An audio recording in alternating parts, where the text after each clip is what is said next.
It all started 3 months ago when our HOA hired this new management company, and suddenly they thought they could dictate what color I'm allowed to paint my bedroom walls and what kind of curtains I can hang in my own windows. Yeah, you heard that right.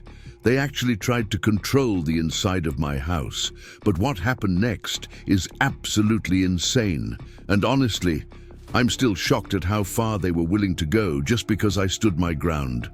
I've lived in Pine Valley Estates for about 4 years now.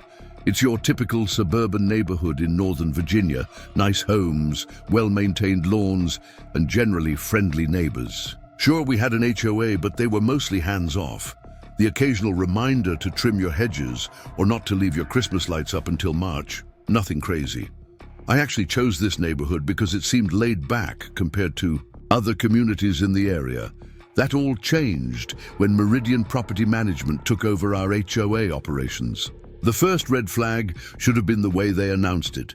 No community meeting, no vote, just a letter in everyone's mailbox saying they were now in charge of enhancing our community standards. But the real bombshell dropped when this massive package showed up at my door. I'm talking about a literal book of new rules, printed on this fancy paper with their gold letterhead, like it was some kind of royal decree.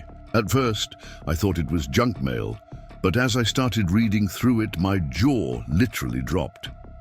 Let me share some highlights from this masterpiece. All interior paint colors must be pre-approved from their approved neutral palette. Window treatments visible from the street must be white or off-white only. All furniture on covered porches must be from their approved outdoor living catalog. But here's the kicker.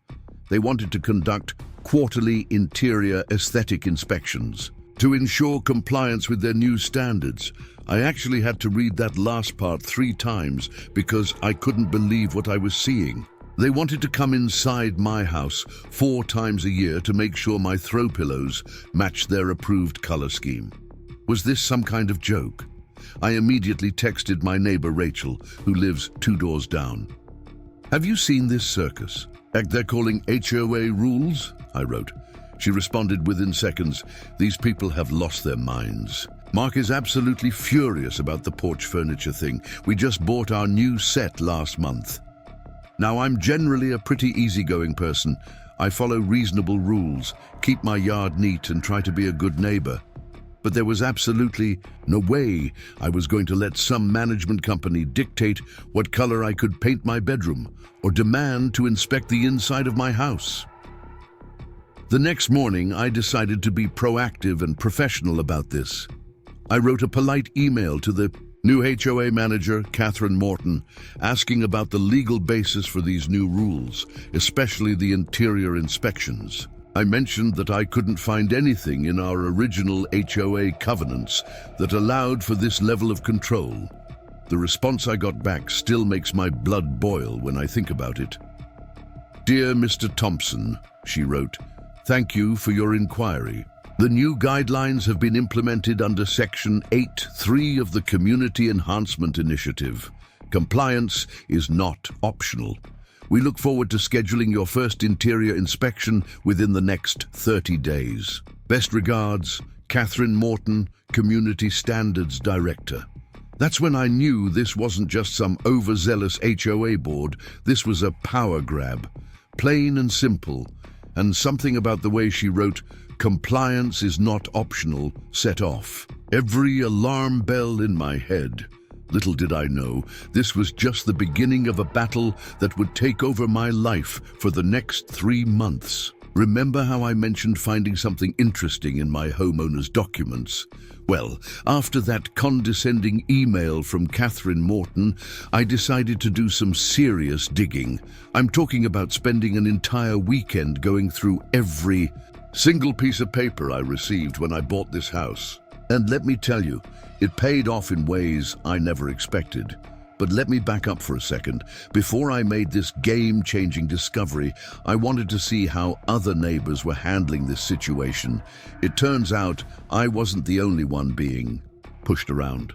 Tom and Linda Martinez, who've lived here for over a decade, received a violation notice because their master bedroom had been painted coastal blue, apparently not part of the approved neutral palette.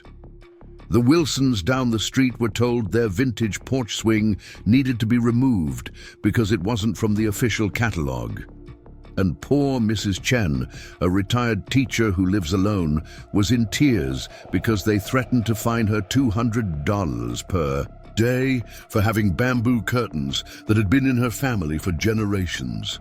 The more people I talked to, the more obvious it became that Meridian Property Management was trying to turn our comfortable suburban neighborhood into some kind of sterile, corporate-controlled dystopia. But why? That's what I couldn't figure out. Then came my first run-in with their inspection team. I was working from home one Tuesday when I heard someone on my porch. Two people in pressed khakis and matching polo shirts with the Meridian logo were actually peering through my front windows with some kind of checklist. When I opened the door and asked what they were doing, they informed me they were conducting a preliminary compliance assessment. A what? I asked, not even trying to hide my irritation.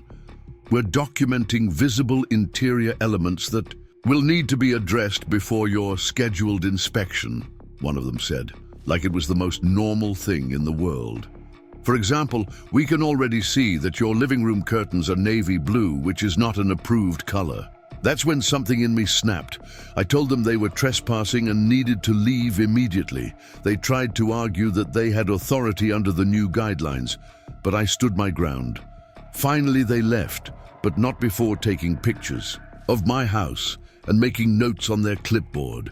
This confrontation lit a fire under me. I spent that entire weekend going through every document, every piece of paper, every email related to my house purchase. And there, buried in a stack of closing documents from 4 years ago, I found it, my golden ticket. It turns out that when Pine Valley Estates was first developed in the early 2000s, the original developer included a special provision in the founding documents.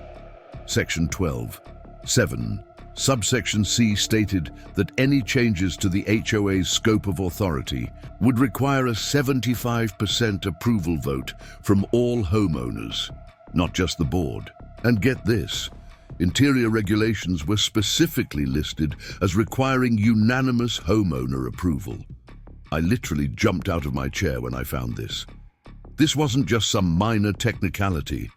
This was exactly what I needed. These new rules weren't just unreasonable. They were completely illegal under our own HOA constitution. But I decided to be smart about this. Instead of running straight to Catherine Morton with my discovery, I made some calls. First to Rachel, who happened to be a paralegal. She came over that evening and confirmed what I'd found. This was legitimate. Then I reached out to my cousin Jake, who practices real estate law in the next state over. He reviewed the documents and sent me a detailed email explaining exactly how this provision protected us. The next day, I noticed something interesting.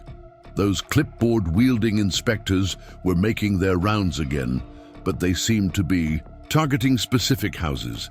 They'd stop at some homes, take extensive notes and pictures, but completely skip others. That's when Rachel texted me something interesting. She'd been doing some research on Meridian Property Management. It turned out that Catherine Morton wasn't just the Community Standards Director. She was also the owner of Morton Interior Solutions, a home decorating company. And guess who was listed as the exclusive supplier for all the approved furniture and decor in their new guidelines? You guessed it, Morton Interior Solutions. But wait, it gets better. The company that was designated to do all the required interior painting, owned by Catherine's husband, the approved window treatment supplier, her sister's company. This wasn't just about control, it was about money. They were trying to force an entire neighborhood to buy their products and services. I spent the next few days gathering more evidence. I took screenshots of the company registrations, saved copies of the new guidelines with their approved vendors, and collected emails from neighbors who'd been pressured to make purchases from these companies. Rachel helped me organize everything into a clear, documented case.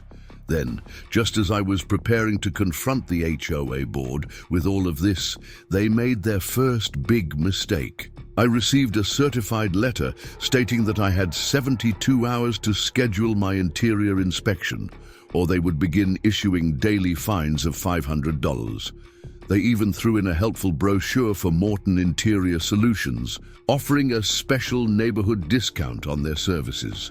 Remember that email I mentioned? Well, I spent hours crafting it, making sure every word was perfect. I wanted to strike the perfect balance between professional and assertive while making it crystal clear that I knew exactly what game they were playing. Here's what I sent. Dear Ms. Morton and HOA board members, I am in receipt of your certified letter regarding mandatory interior inspections. I am writing to bring several concerning matters to your attention. Preparing and narrating this story took us a lot of time, so if you are enjoying it, subscribe to our channel. It means a lot to us. Now back to the story. Well, according to Section 12, 7C of Pine Valley Estates founding documents, any changes to HOA authority regarding interior regulations require unanimous homeowner approval. 2. No such vote has taken place. 3. The requirement to purchase products and services exclusively from Morton Interior Solutions and its affiliated companies appears to represent a significant conflict of interest. I will not be scheduling an inspection, and I consider any fines related to these unauthorized regulations null and void. I have retained legal counsel and am prepared to take appropriate action if necessary. Regards, James Thompson. I hit send and waited. The response came faster than I expected. Within 15 minutes, my phone rang. It was Catherine Morton herself. I let it go to voicemail, then listened to her message. Mr. Thompson, I think there's been a misunderstanding. Perhaps we could meet to discuss your concerns in person. This afternoon, perhaps? I wasn't about to meet with her alone. Instead, I texted Rachel and asked her to be present as a witness. We agreed to meet Catherine at the community center at 3 p.m. What happened next was like something out of a movie.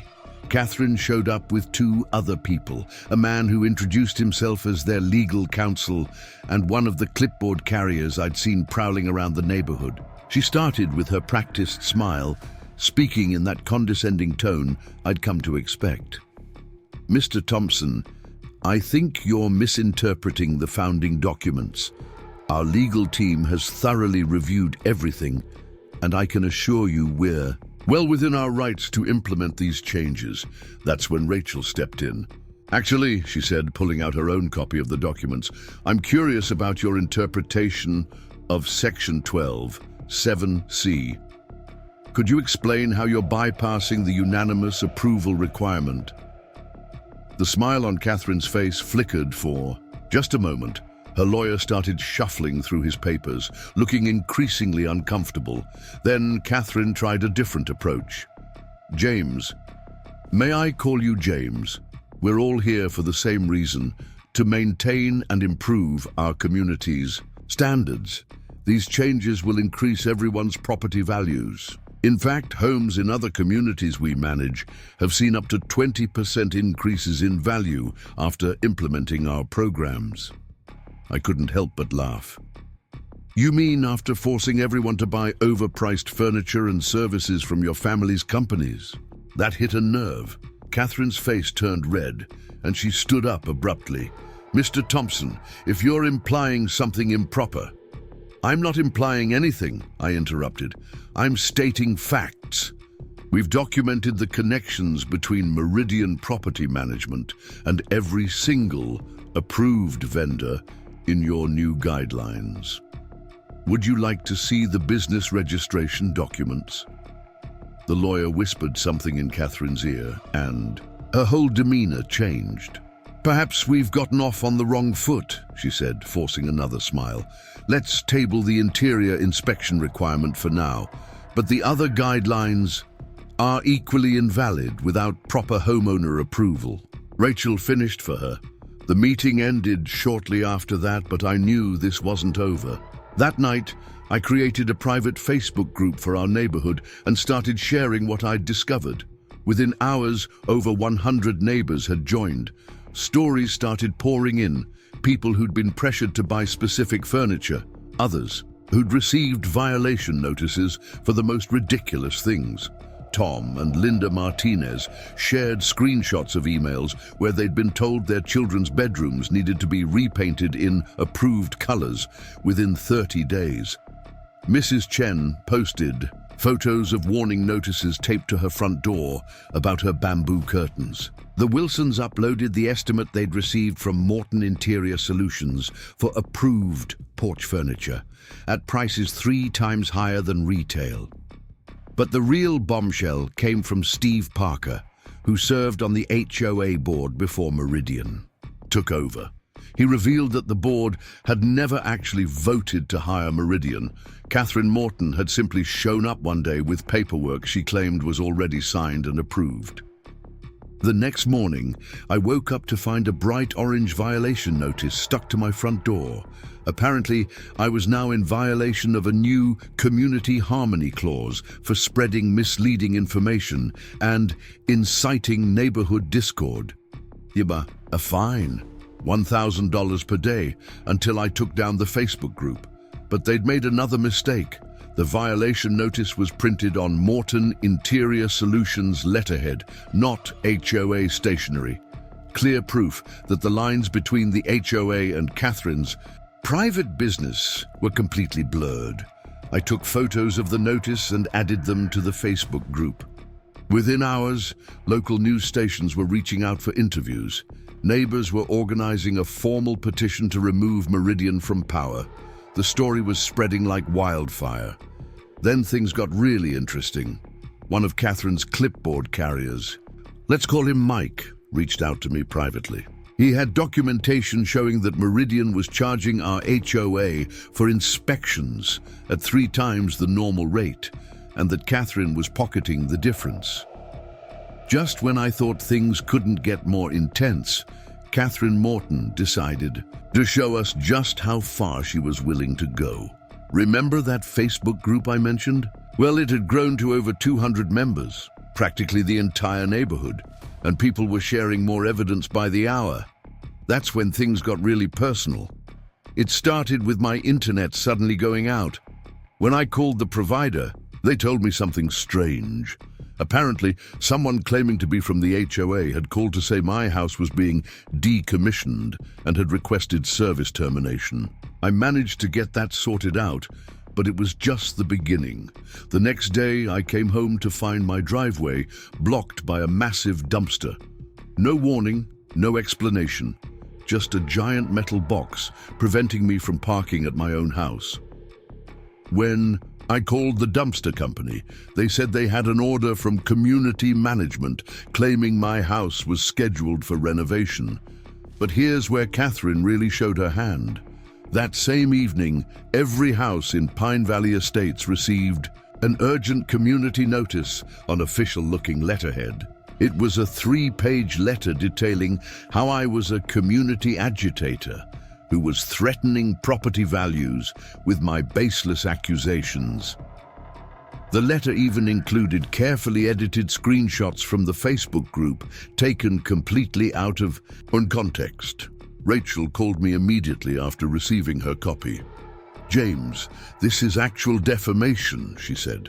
"She's trying to turn the neighborhood against you." But Catherine's plan backfired spectacularly. Instead of turning people against me, the letter made everyone even more suspicious of her. Why was the HOA management spending so much time and money trying to discredit one homeowner? That's when Steve Parker, our former board member, dropped another bombshell. He'd been doing some digging of his own and discovered that Meridian Property Management had a history of similar behavior. In other communities, 3 other neighborhoods in neighboring counties had actually fired them after discovering financial irregularities. I decided it was time to go through the HOA's financial records, which by law are supposed to be available to all homeowners. I submitted a formal request for the documents.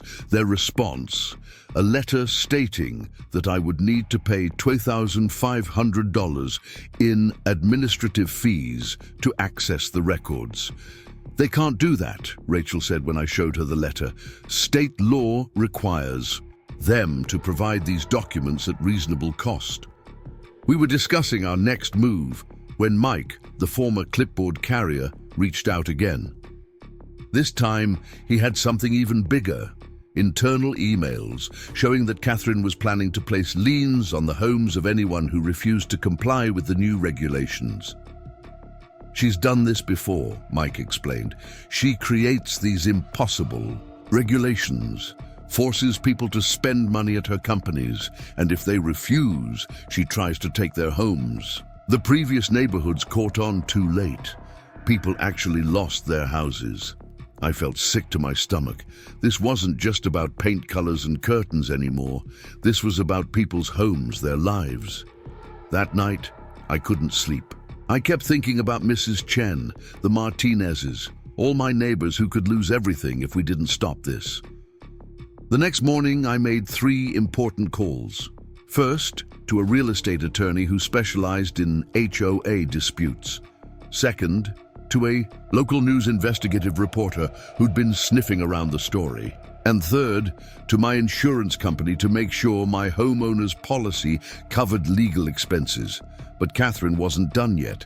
That afternoon, while I was on a conference call with the attorney, I heard machinery outside my house. I walked out to find a landscaping crew tearing up my front yard. They claimed they had orders from community management to correct violations. And guess who owned the landscaping company? Catherine's brother-in-law. I called the police, but by the time they arrived, half my yard was destroyed. The officers took one look at my documentation and the workers' paperwork and agreed this was a civil matter that needed to be handled in court. But they did file a report about the property damage. That's when things got really interesting. One of the landscaping crew members, feeling guilty about what they'd done, pulled me aside before leaving. "You should know," he whispered, "we're doing this to 3 other houses tomorrow, all people from your Facebook group." I immediately started warning other members of the group. People began parking their cars, blocking their yards, setting up cameras, and staying home from work to protect their property. The community was finally working together to stand up to Catherine's tactics.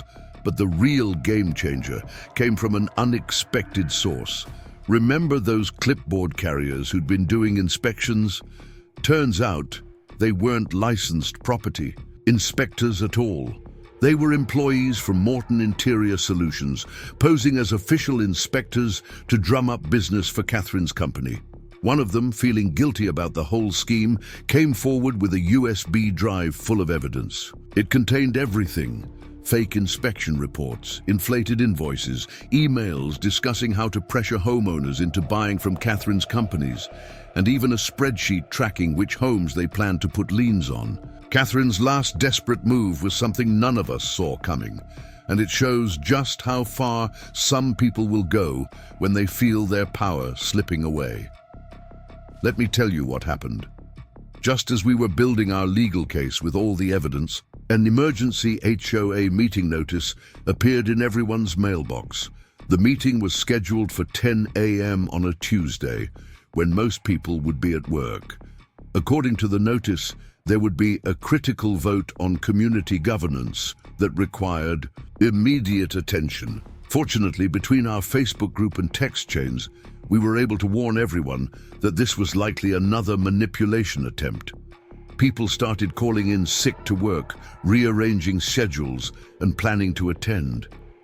I had a feeling this meeting would be different from any other HOA meeting we'd ever had.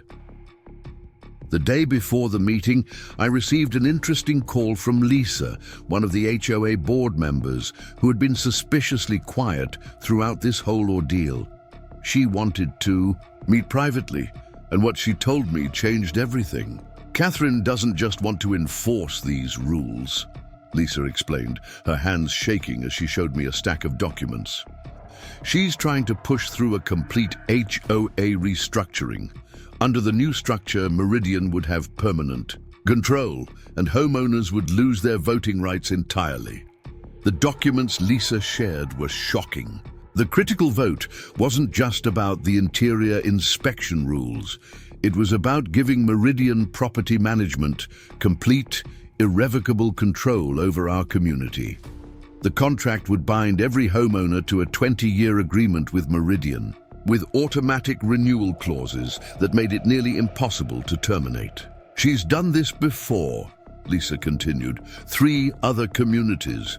They didn't realize what was happening until it was too late. The property values tanked, but Catherine's companies made millions, forcing people to renovate and redecorate according to their standards. I spent that entire night making calls, sending emails, and updating the Facebook group. We needed every single homeowner at that meeting. By morning, we had commitments from over 90% of the neighborhood to attend. When I arrived at the community center the next morning, I couldn't believe my eyes. The parking lot was completely full. People were actually parking on the grass. Inside, it was standing room only. I'd never seen so many of my neighbors in one place. Catherine looked thrown off by the turnout. She was huddled in a corner with her lawyer, whispering furiously and shuffling through papers. When she finally called the meeting to order, her usual smooth confidence was notably absent.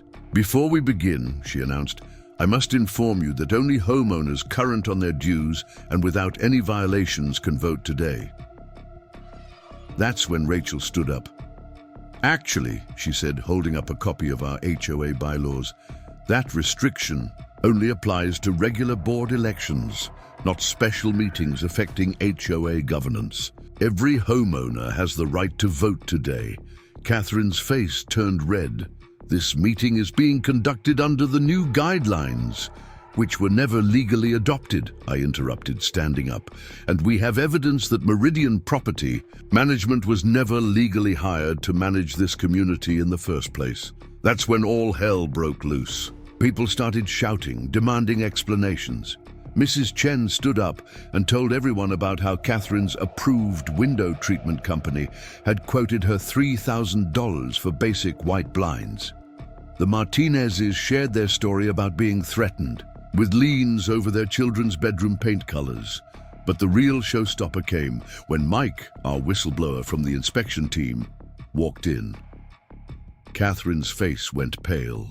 Mike had brought copies of internal emails and financial records, enough for everyone in the room. He started passing them out as he explained how the whole scheme worked.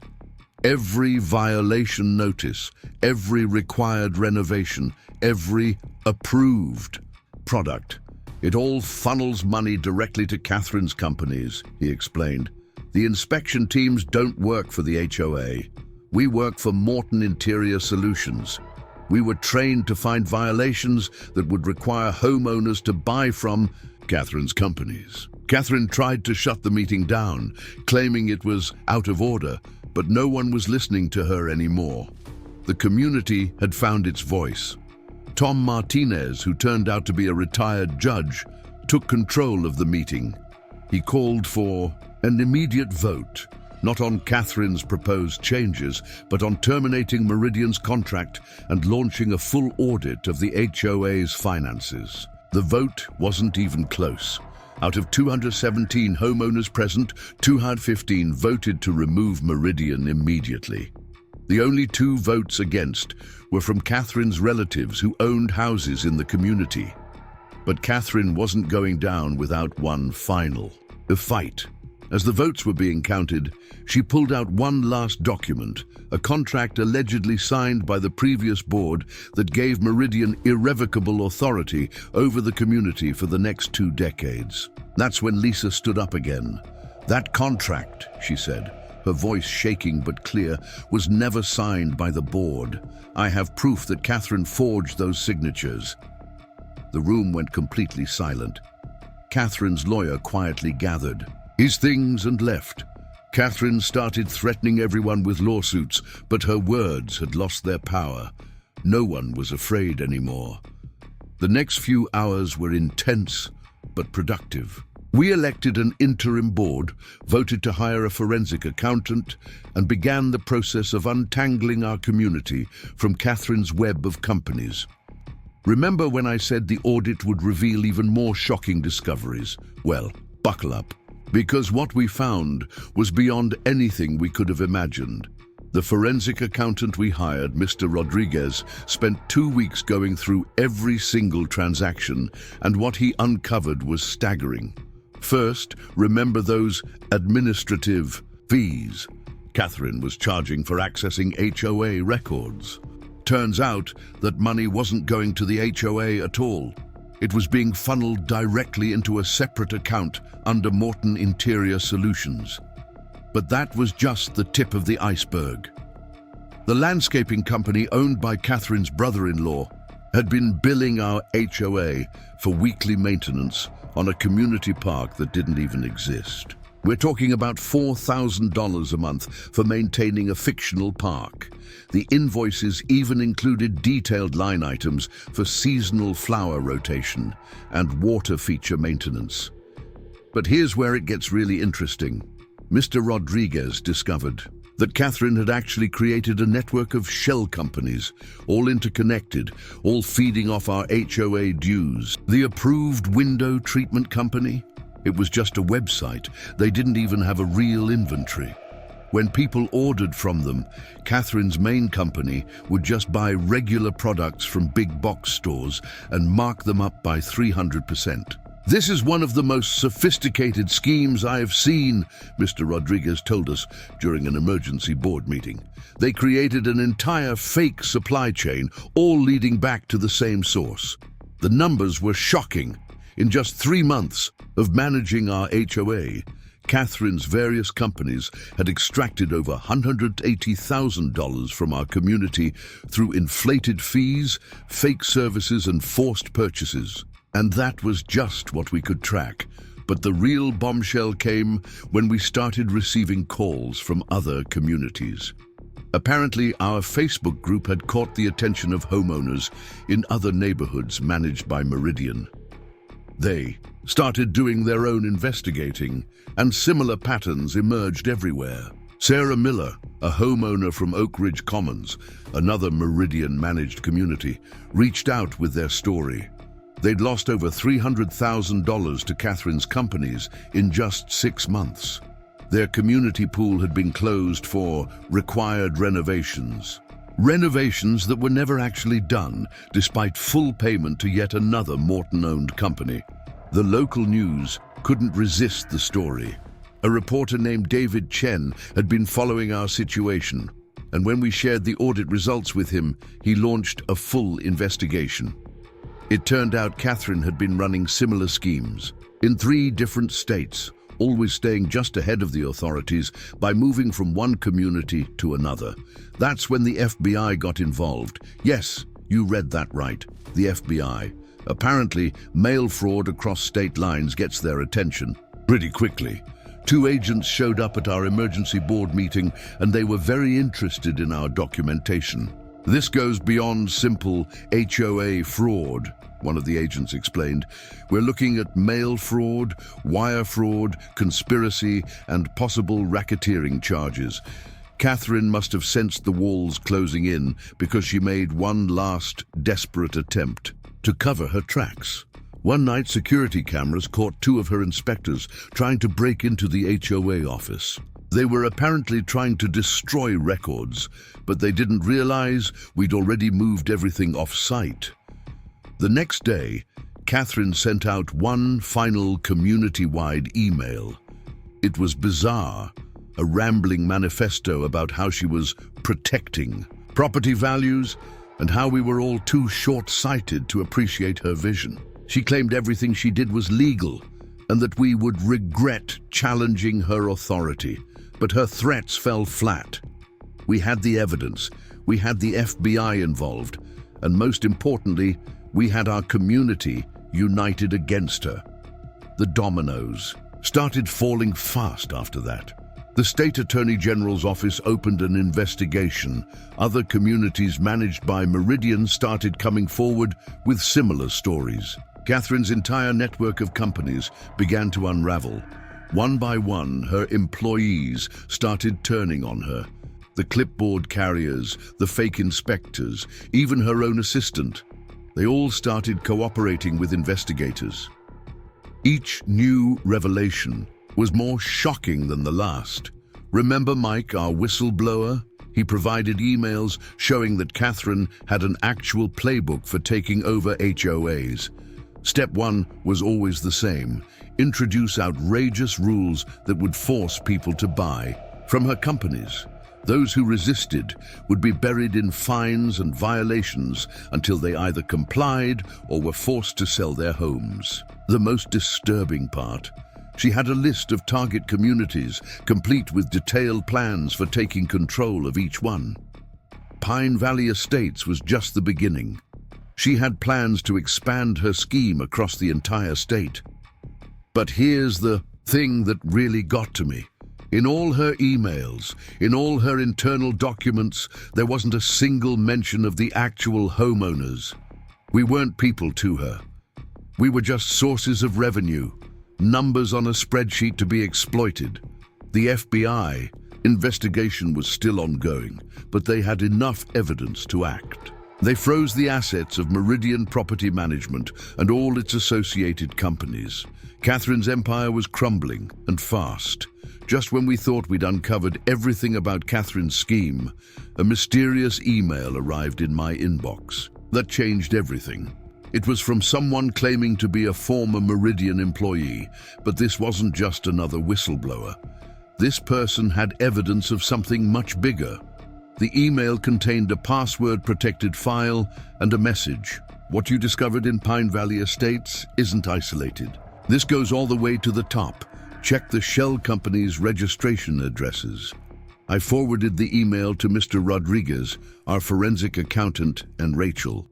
Within hours, Rachel called me, her voice tense with excitement. "James, you need to see this." All of Catherine's shell companies trace back to a single corporate office building in Delaware. And guess what? That building houses over 300 other property management companies, all with similar patterns. This wasn't just about Catherine Morton anymore. She was just one player in a massive network of HOA management companies, all operating under the same playbook. The document from the mysterious emailer contained internal communications between these companies, sharing strategies for taking control of communities and extracting maximum profit.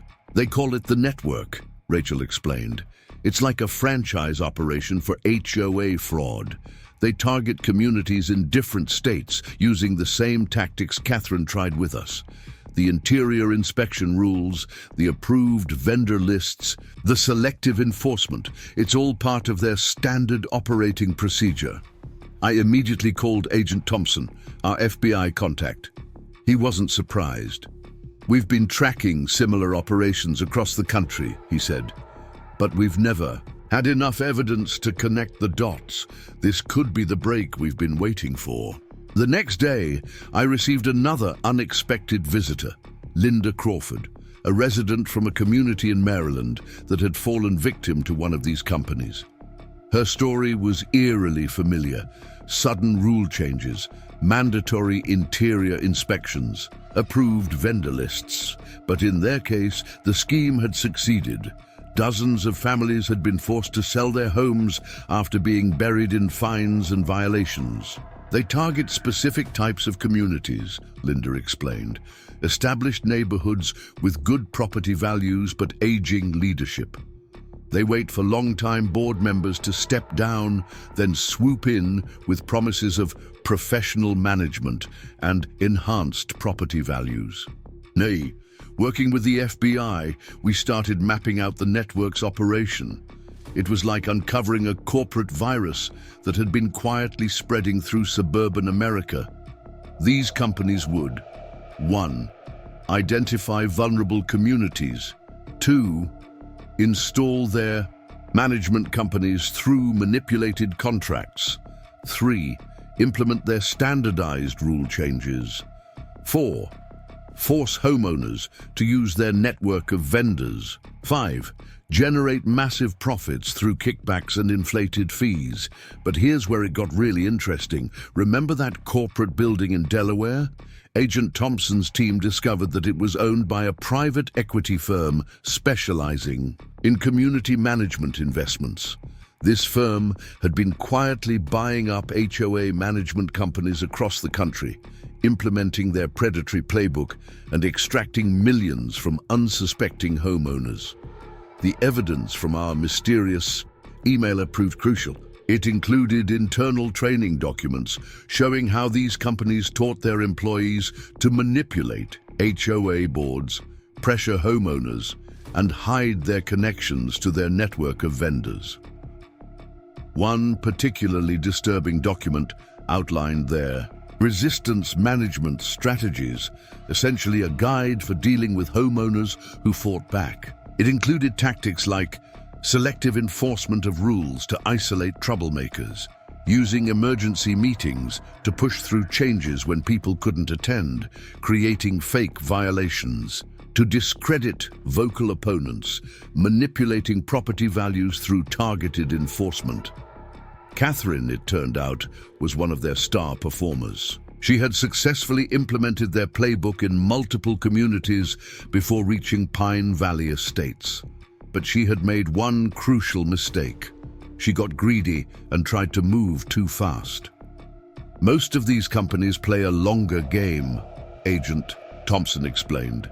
They implement changes gradually over 12-18 months. Catherine tried to do it in 3 months, which is why people noticed something was wrong. The FBI's investigation was expanding rapidly. Search warrants were being executed at management companies across multiple states. The private equity firm's offices were raided, documents were being seized, computers confiscated, and former employees were coming forward with more evidence. But the network wasn't going down without a fight. Their lawyers launched aggressive counterattacks, threatening lawsuits against anyone who spoke out. They tried to paint this as a simple misunderstanding of standard business practices. That's when our mysterious emailer revealed their identity. It was Janet Morris, a former executive at the private equity firm who had helped design the original playbook. She had become disgusted with what she'd created and decided to blow the whistle. "I told myself we were improving communities," Janet testified in a sworn statement to the FBI, "but we were really just building a machine to extract wealth from homeowners." The entire system was designed to strip people of their property rights while making it look legitimate. The evidence Janet provided was damning. Internal emails showed executives joking about how easy it was to manipulate HOA boards. Financial records revealed the true scale of their operation. Billions of dollars extracted from communities across the country. What the FBI discovered next was something straight out of a conspiracy thriller. The network of HOA management companies wasn't just a sophisticated fraud scheme. It had political connections that reached into state governments. This wasn't just about property values anymore. It was about power. Let me back up and tell you how we uncovered this. Remember Janet Morris, our whistleblower from the private equity firm? Well, she came forward with another batch of documents, and these were explosive. They showed regular payments from the network to various state officials, campaign contributions, consulting fees, speaking engagements, all carefully structured to look legitimate. These weren't just random contributions, Agent Thompson explained during a private briefing with our neighborhood task force. They were strategic investments in politicians who could influence HOA regulations and oversight. The pattern was clever. The network would target states with weak HOA oversight, then use their political connections to block any attempts at reform. They had effectively created a system where they could operate with almost no accountability.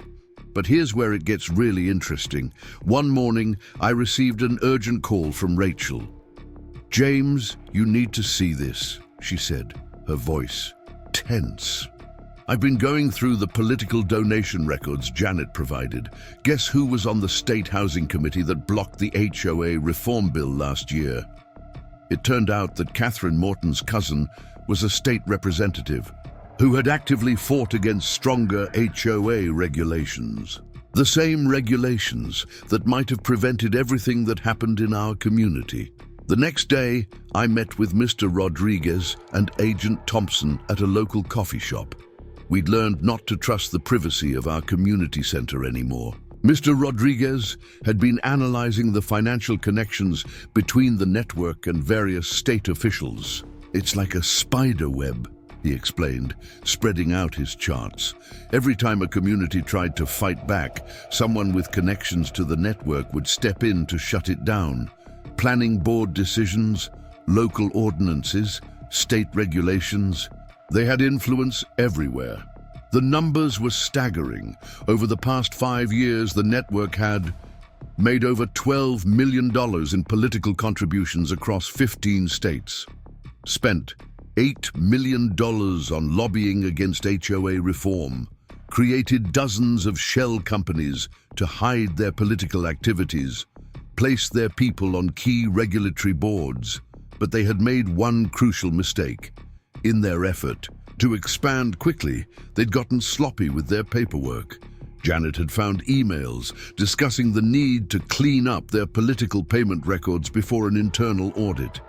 That's when things got really intense. The day after our coffee shop meeting, I noticed a black SUV parked across from my house. The same car showed up outside my office. At first, I thought I was being paranoid, but then Rachel spotted similar vehicles near her house. "They're trying to intimidate us," Agent Thompson said when I reported it. "But this actually helps our case. It shows consciousness of guilt." The FBI advised us to be careful, but not to back down. They installed security cameras around my house and gave me a direct line to call if anything seemed suspicious. Other neighbors reported similar surveillance, but instead of scaring people, it just made them angry. That's when our community decided to go public with everything we'd found. Working with David Chen, the local reporter who'd been following our story, we prepared a comprehensive report on the network's activities. But the day before it was supposed to run, something unexpected happened. The newspaper's editor called David into his office. The story was being pulled, no explanation given. David, to his credit, refused to let it die. He resigned on the spot and took the story to an online news platform instead. When the story finally broke, it was like a bomb going off in the world of community management. Other journalists started digging. More whistleblowers came forward. Communities across the country began comparing notes and finding the same patterns. The network tried to fight back with their usual tactics: legal threats, character assassination, political pressure. But this time, it didn't work. The story had gotten too big to contain. State attorneys general in multiple states launched investigations. Congressional committees announced hearings. The FBI expanded its investigation to include political corruption angles. But the real turning point came from an unexpected source. A junior staffer in the state housing department, inspired by our story, leaked thousands of internal emails showing how the network had manipulated state regulations for years. The emails revealed secret meetings between network executives and state officials, coordinated efforts to block HOA reform legislation, plans to expand their scheme to other states, lists of targeted communities for takeover. The network's carefully constructed facade was crumbling. Their political allies started distancing themselves. The private equity firm's investors demanded answers, and communities like ours began organizing to take back control. But just as we thought we were finally making progress, something happened that changed everything. One morning, Agent Thompson called me with news that would take this case in a direction none of us expected. "James," he said, his voice unusually serious, "we found something in Catherine's personal emails. This goes beyond HOAs and property management. They were using these communities for something else entirely. Let me tell you what Agent Thompson discovered in Catherine's emails, because it changed everything we thought we knew about this case. We'd been so focused on the HOA takeover and the vendor schemes that we'd missed the bigger picture entirely. They weren't just trying to control HOAs, Agent Thompson explained during an urgent meeting at the FBI field office. They were using these communities as fronts for a massive real estate manipulation scheme. Here's what the emails revealed. The network wasn't just interested in extracting money from homeowners through fines and forced renovations. Their real goal was to systematically devalue entire neighborhoods, then buy them up through shell companies at rock-bottom prices. The strategy was brilliant in its evil simplicity. 1. Take over an HOA. 2. Implement impossible rules and selective enforcement. 3. Force out resistant homeowners with fines and violations. 4. Use their political connections to block any interference. 5. Buy up properties through shell companies. When owners were forced to sell. 6. Once they controlled enough properties, remove the restrictions. 7. Sell the homes at massive profits. It's like a forced gentrification scheme, Rachel said when I explained it to her. They weren't just stealing from individual homeowners, they were stealing entire neighborhoods. The evidence was in Catherine's email exchanges with network executives. They had actual spreadsheets tracking their progress in different communities. Percentage of homeowners facing violations, number of properties listed for sale, market value depression rates, projected acquisition timelines. But here's where it gets even more twisted. Remember those clipboard-carrying inspectors? Turns out they weren't just looking for violations. They were doing property assessments. Every time they entered a home for an interior inspection, they were actually evaluating its potential value after their planned community renovation. I called an emergency meeting with our neighborhood task force to share what we'd learned. As I explained the scheme, I could see the horror dawning on people's faces. Mrs. Chen, who'd been fighting their demands about her bamboo curtains, suddenly understood why they'd been so persistent. They wanted me to give up and sell, she said quietly. They were counting on it. The next day, Agent Thompson brought in a real estate analysis team. They overlaid maps of network-controlled HOAs with property sales data, and the pattern was undeniable. In every community where they'd succeeded, property values followed the same pattern. 1. Sharp decline during their management. 2. Mass sales at depressed prices. 3. Sudden recovery once their shell companies owned majority stakes, but Pine Valley Estates had thrown a wrench in their plans. By exposing their scheme too early, Catherine had disrupted their usual timeline. Now, communities across the country were starting to recognize the pattern. That's when Janet Morris, our whistleblower, provided another crucial piece of information. The network had a target list, communities they planned to take over in the next 5 years. The list included detailed analyses of each neighborhood, demographics, average home values, HOA board composition, potential resistance points, expected profit margins. They were treating these communities like hostile corporate takeovers, Janet explained. They had everything mapped out: which board members to pressure, which homeowners would likely resist, even which local politicians needed to be managed. The scale of the scheme was staggering. In communities where they'd succeeded, they'd managed to acquire properties at 40 to 60% below market value. Once they controlled enough homes, they'd lift the restrictive rules, make cosmetic improvements, and resell at massive profits. But here's where it gets really interesting. Agent Thompson discovered that the network had created a separate set of shell companies for the property acquisitions. These companies appeared to be independent investors, but they all traced back to the same private equity firm. They were basically running a massive real estate fraud scheme hidden behind HOA management, Agent Thompson explained. The rules, the fines, the approved vendor lists, it was all designed to drive down property values so they could swoop in and buy everything at fire sale prices.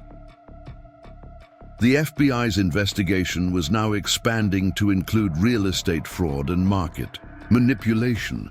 But the network had one more surprise in store for us.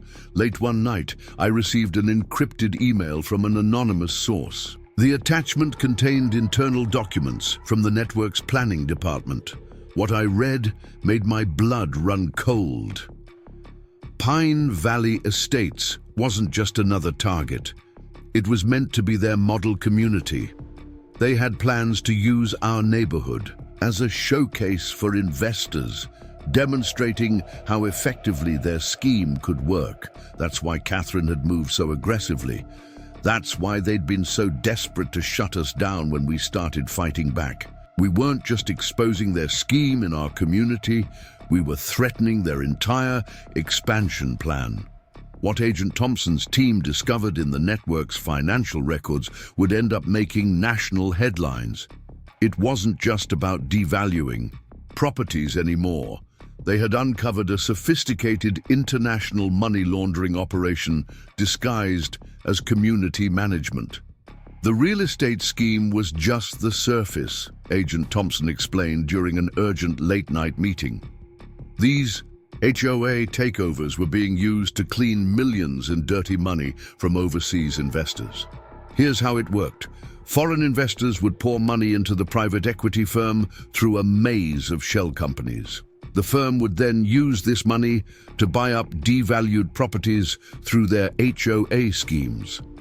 When they resold the properties at higher prices, the profits appeared legitimate, clean money from real estate investments. The numbers were astronomical. In just 3 years, they had laundered over $500 million through communities like ours.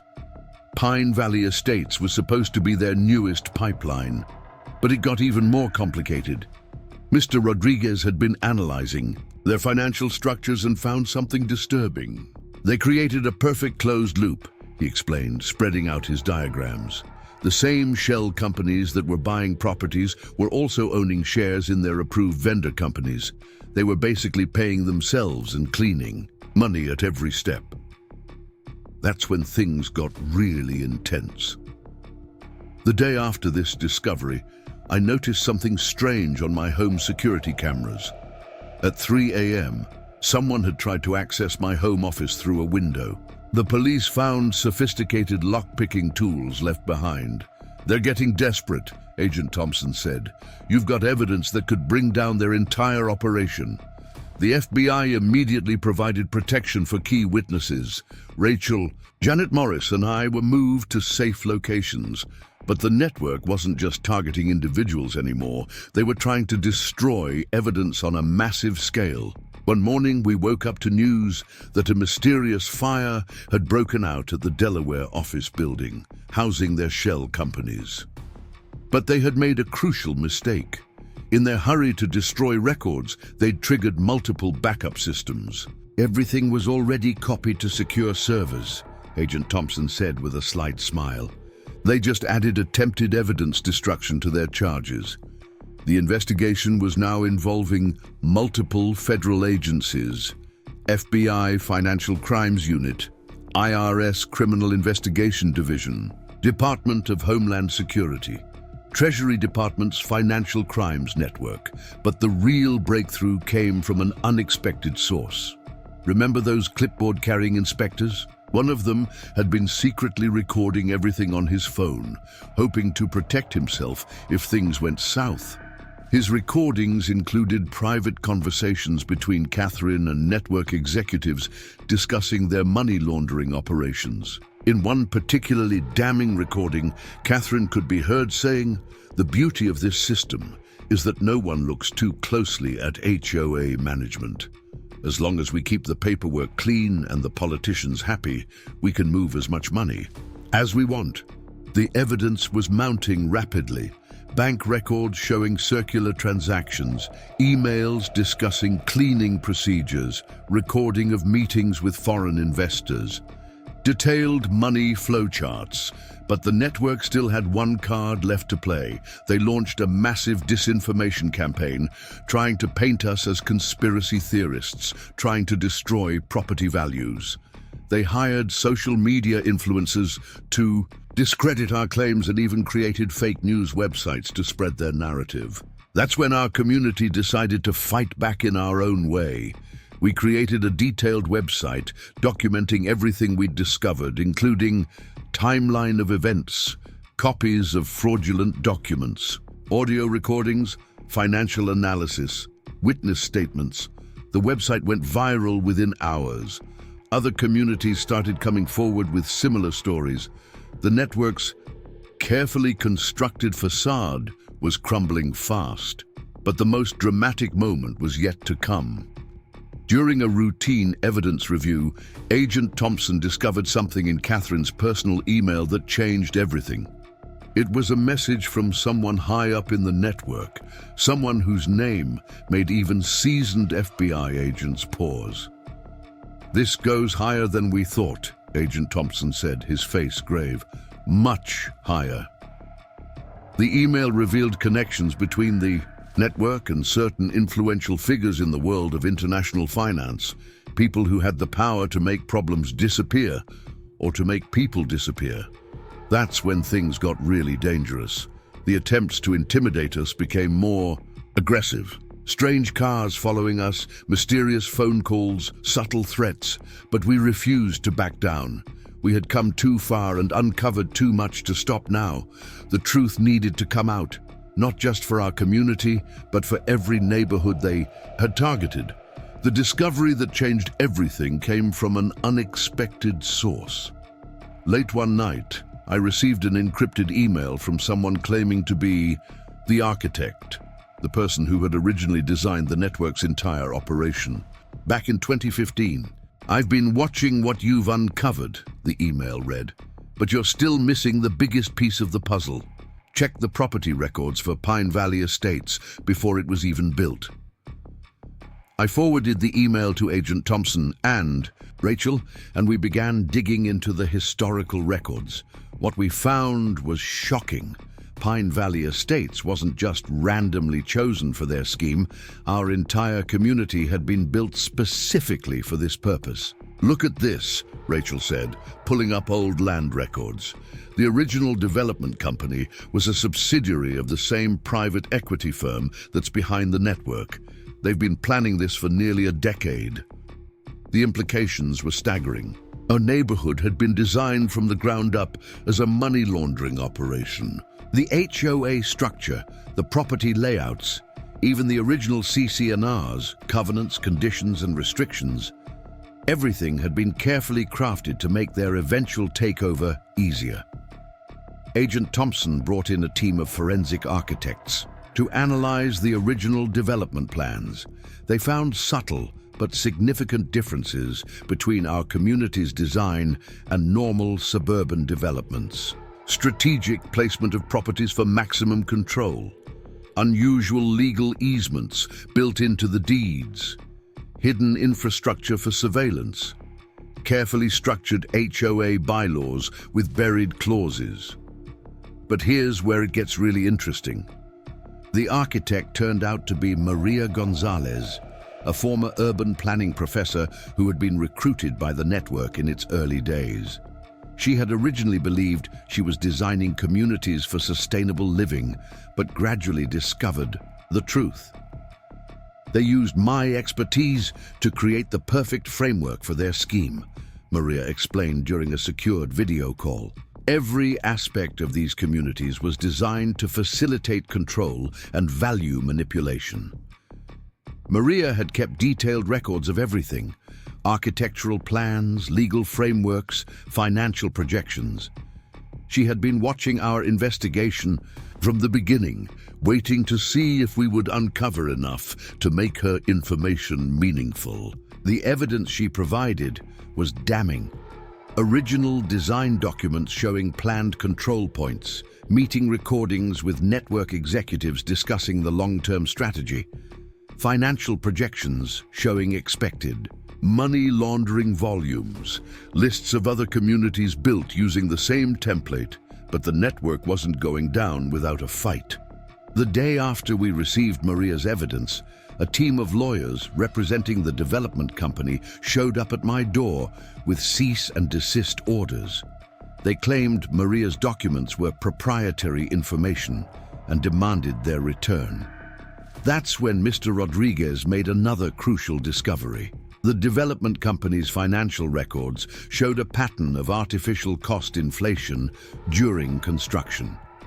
Building materials billed at 300% market rates, phantom labor costs for non-existent workers, inflated land acquisition prices, fake consulting fees. They were laundering money before the first house was even built, Mr. Rodriguez explained. The entire development was funded with dirty money. The FBI investigation now expanded to include the original development phase. Agent Thompson's team started interviewing everyone involved in the community's construction. Contractors who had been forced to participate in the scheme, city officials who had approved the unusual designs, real estate agents who had unknowingly sold the properties, original homeowners who had noticed strange details. One contractor, speaking under condition of anonymity, revealed that they had been required to install unusual wiring throughout the community during construction. What they thought was just advanced smart home technology turned out to be infrastructure for surveillance and control. Every house was built with hidden monitoring capabilities, Agent Thompson explained. They could track energy usage, water consumption, even movement patterns. They were gathering data to optimize their control strategies. But Maria had one more bombshell to drop. She had discovered that Pine Valley Estates wasn't unique. The AS network had built or was planning to build dozens of similar communities across the country. Each one was designed using the same template, creating a nationwide network of money laundering operations disguised as suburban developments. The scale of the scheme was mind-boggling. Over 30 communities already built, 50 more in various stages of planning, potential money laundering capacity of billions, thousands of unknowing homeowners involved. That's when we received another unexpected message. A group of ethical hackers had been following our story and offered to help. They had managed to penetrate the network's secure servers and found something that would change everything. "You need to see this," their message read. "We've found their master plan." The files the hackers uncovered revealed something far more sinister than any of us could have imagined. The network wasn't just building communities for money laundering. They were creating what they called the perfect system, a nationwide network of controlled communities that would essentially function as a shadow real estate empire. Here's how it all came together. Through a secure video call, the hackers, who called themselves the Transparency Team, walked us through what they'd found. "Look at this strategic planning document," the lead hacker explained, sharing his screen. They called it Project Legacy. The goal wasn't just to control individual communities. They were trying to create an entirely new kind of real estate market that they could manipulate at will. The plan was brilliantly evil in its complexity. Build or take over strategically located communities, install their surveillance and control systems, manipulate property values across entire regions, create artificial market trends to maximize profits, use the cleaned money to expand their control. But here's where it gets really disturbing. Agent Thompson's team found evidence that they had allies in major financial institutions. Banks that would help them manipulate mortgage rates, appraisal companies that would verify their artificial values, even insurance companies that would participate in their schemes. They weren't just building houses, Rachel said, reviewing the documents. They were building an entire parallel economy. The surveillance system we'd discovered in Pine Valley Estates, that was just the prototype. The network had developed even more sophisticated systems for their newer communities.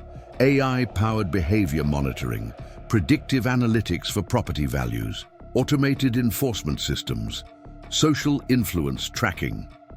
Maria, our whistleblower architect, helped us understand the true scope of their plan. Each community was designed to be a self-contained unit of control, she explained. But when connected together, they formed a massive data gathering and manipulation network. The evidence was overwhelming. Detailed architectural plans for future communities, advanced surveillance system specifications, artificial intelligence algorithms for control, financial, projections showing trillions in potential manipulation, lists of political and corporate allies. But just as we were processing all this information, something unexpected happened. Our own community's security system detected unusual activity. Someone was trying to access our new independent security network, the one we'd installed after ousting Catherine. The hackers traced the attempt back to a surprising source, a major tech company that had been secretly partnering with the network. This company had been providing the backbone for their surveillance systems, disguised as smart home technology.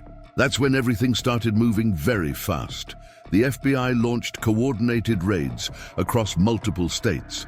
The SEC froze assets of dozens of companies. International law enforcement agencies began investigating the network's overseas operations.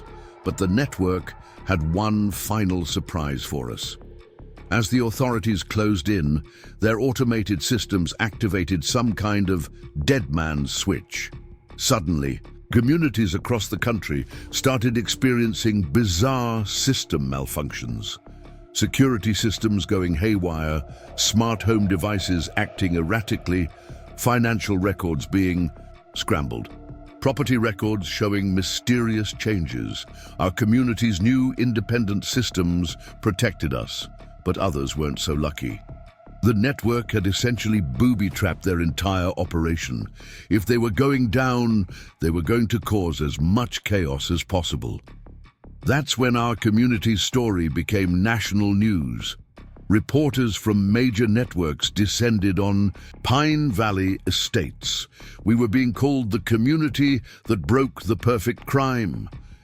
The aftermath was intense. Federal investigations in multiple states, international money laundering, charges, class action lawsuits, congressional hearings, regulatory overhaul of HOA laws. But here's what really matters. We won. Catherine and her network were exposed. Their perfect system was dismantled. Communities across the country were freed from their control. As for Pine Valley Estates, we're doing better than ever. Our new, truly democratic HOA focuses on actually serving the community. Those surveillance systems, we repurpose them for genuine security. The ridiculous rules? Gone. We even turned Catherine's former office into a community center. The most important lesson from all of this? Never underestimate the power of a community standing together against corruption. When we first started this fight, we were just trying to protect our homes. We ended up exposing one of the biggest real estate fraud schemes in history. So that's my story. From a simple HOA dispute to uncovering an international criminal enterprise. Sometimes the biggest fights start with the smallest stands. And hey, I've got to say, my wildflowers are blooming beautifully this spring. Up next, you've got 2 more standout stories right on your screen. If this one hit the mark, you won't want to pass these up. Just click and check them out. Like and subscribe if you want to hear more stories like this. Thanks for watching.